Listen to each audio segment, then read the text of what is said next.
Oh, good afternoon everyone. From a finally, that's slightly clouded over, actually feeling a little bit like spring day today in Peterborough. So happy New Year to everybody, because it's been that long. Happy New Year from the fish who are waking up. All looking a lot bigger, a little bit paler than they did this time when we put them away to bed last year, but hey, we've still got them all at the moment, which is what matters. So finally, after months of just not being able to get into the garden, I've had studying, I've had the weather's been shocking, it's been wet, it's been snowy, etc, you get it. Finally managed to get a bit of gardening done, so just a little bit of a roundup of what's going on. Yeah, the deck. It's the deck. So, as I might have said, I can't remember now, I tried to put everything into the greenhouse just as last winter. Obviously I showed you last winter. I managed to forget most of the geraniums. Unfortunately, they were in some big pots and just didn't get them in time. But the cold weather this year has just had a slightly different effect. So, yeah, not looking great. So my chilies, they're annuals, that's fine. I'm expecting those to go a little bit off, although some of them are dry, some of them are still usable, and they're fairly hot, so that's all good. And fingers crossed, sometime in the next week, 10 days, I'll get the next chilli seeds in. And tomatoes, probably the most important things. Fuchsias, so yeah, some of them looking alright, just about coming back. But as I said, the big loss is the geraniums. It's just been too cold, and even in here, as you can see, I mean, I've cut these back a little bit. They're dead. You know, they're just, and they always say don't throw anything away until May. So we'll give them a few weeks more, but probably not that long because I need the space. But yeah, even in the greenhouse, it was too cold. What else have I got? Well, the lime trees are looking all right, which is good. So that's the finger lime, which I've had about 12 limes off, and bizarrely, if I can find it, I've got more coming. 3, 4 limes, 5, which is just ridiculous, but I think it's probably because it's an outback plant. It probably can cope with a certain degree of cold, because obviously in the desert it does get cold, and of course then you give it water and it goes woohoo. Yeah, the other lime's looking all right. Sort of the Thai lime, but some of the other ones, so this one's the Australian blue. It's related to nightshade and things, so it's sort of nice trumpety flowers. That'll be good. But unfortunately, once again, looks like I've lost the lemon eucalyptus. Sorry. It coped with the first couple of cold spells.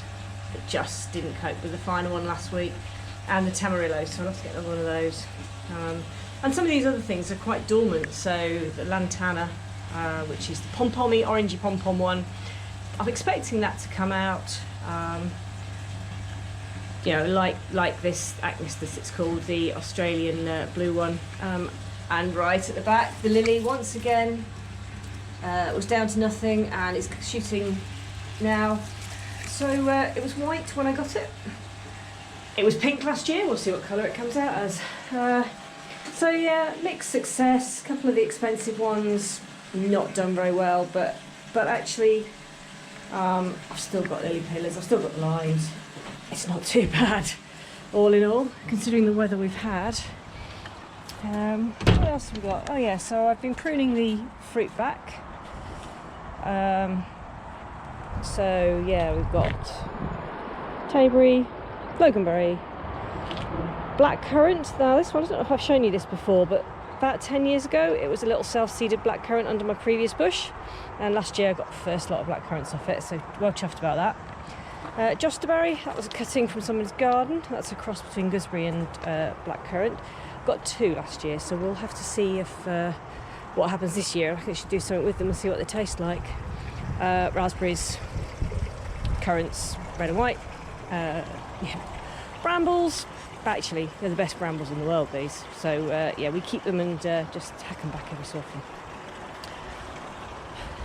Blueberries, fingers crossed. We'll see what the water situation is like. Leeks. Yeah, keep forgetting those. Must eat them. So generally a tidy up. I've kept a lot of seed heads over the winter, so in this bed it's all herbs. I've just cut all the seed heads back, so the St John's wort, teasels, valerian, scabious, because I leave those. Oh, and that's the dunnock having a bit of a say there. I think you see that, probably can't, just flown off.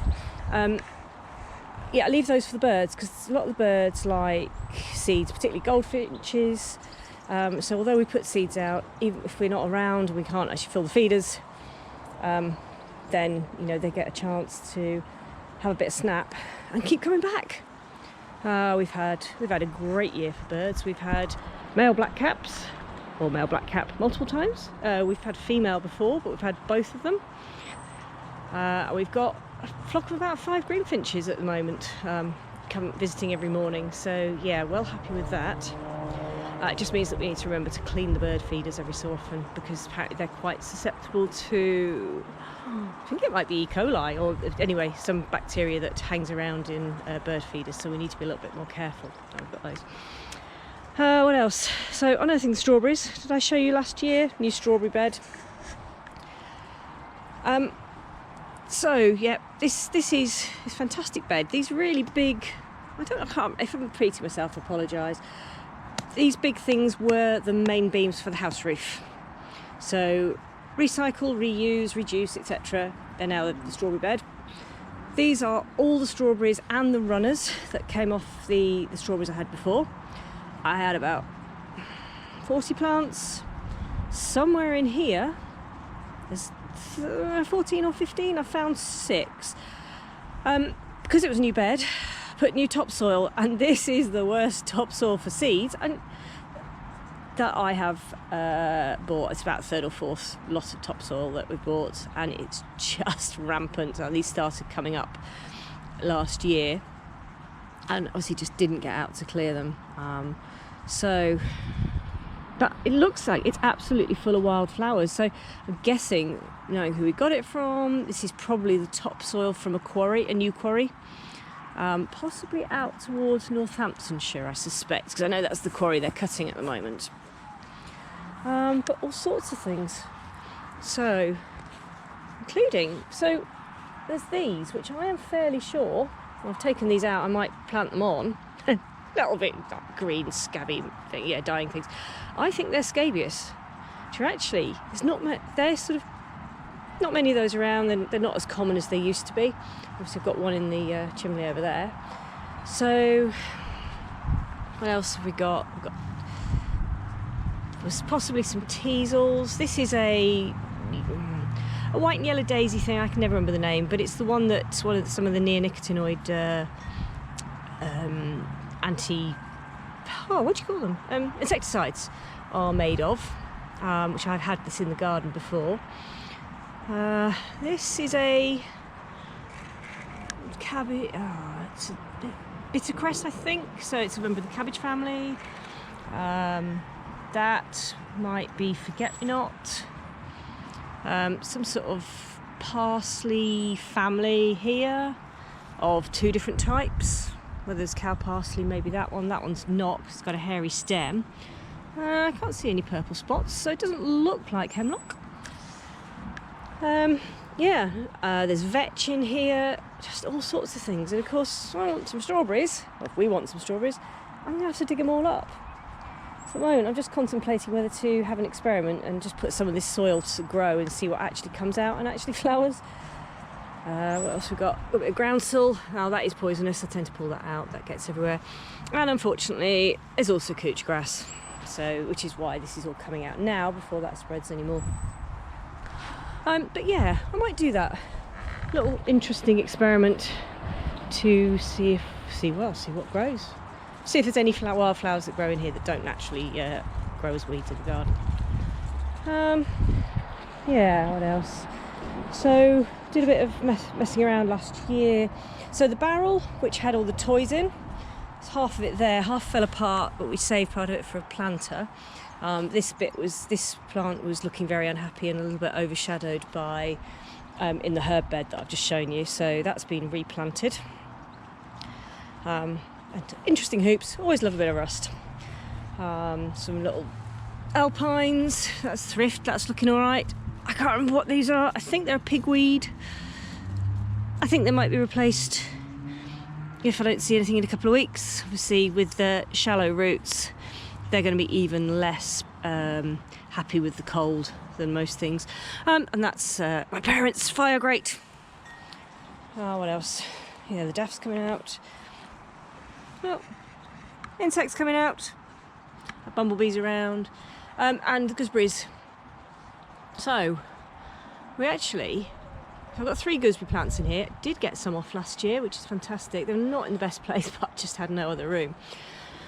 So I've given them a bit of a cut back. But what I might be able to do, particularly that one at the back, if you can see that, is actually prune it properly for once because of the shape of it. You can see this one's just falling over. It's looking spindly.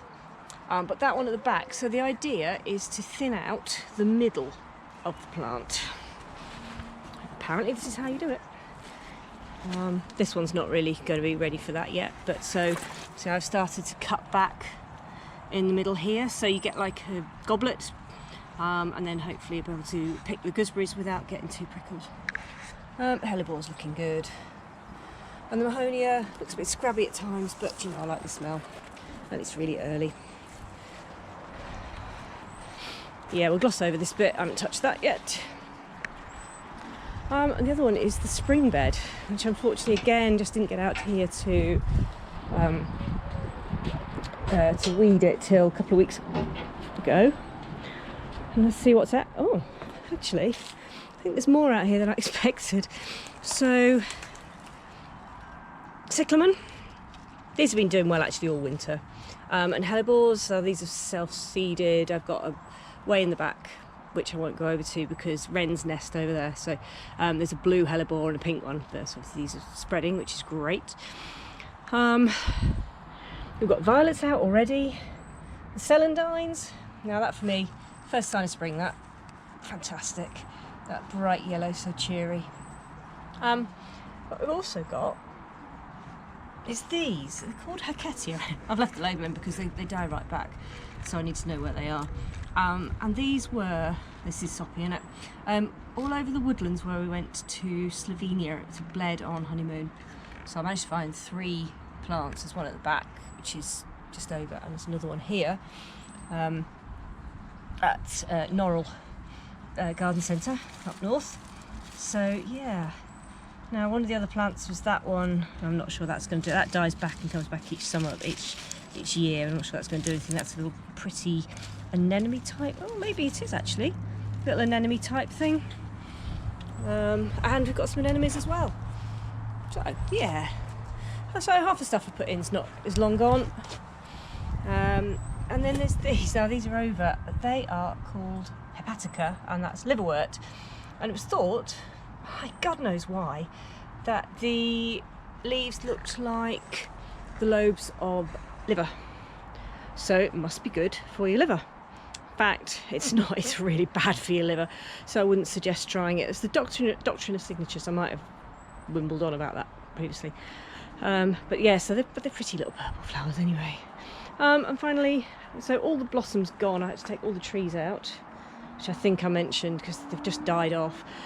Damson tree's looking okay. It's got tiny buds on. The medlar in her bed again. That's fine.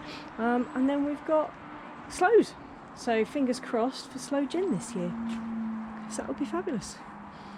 And the crab apples, which yeah, again did really well last year. So if it does this year, then I'll be able to get some crab apple jelly and things like that. yeah, so just a little update where I haven't bibbled on about it for quite a while. It's just, I love this time of year, just to see what's coming back, what isn't. To plan, I think, well, I could get these, I could get some more helleballs, I could get some more stuff for the springbird next year when it's overgrown again, yeah, obviously. You know, I could do these veg, and it's great until you get to about May and you go, too late, there's always next year to not do it either. But never mind, we'll see how we get on. So yeah, I hope everyone's well out there, and I'll bibble on at you in a couple of months probably. Bye.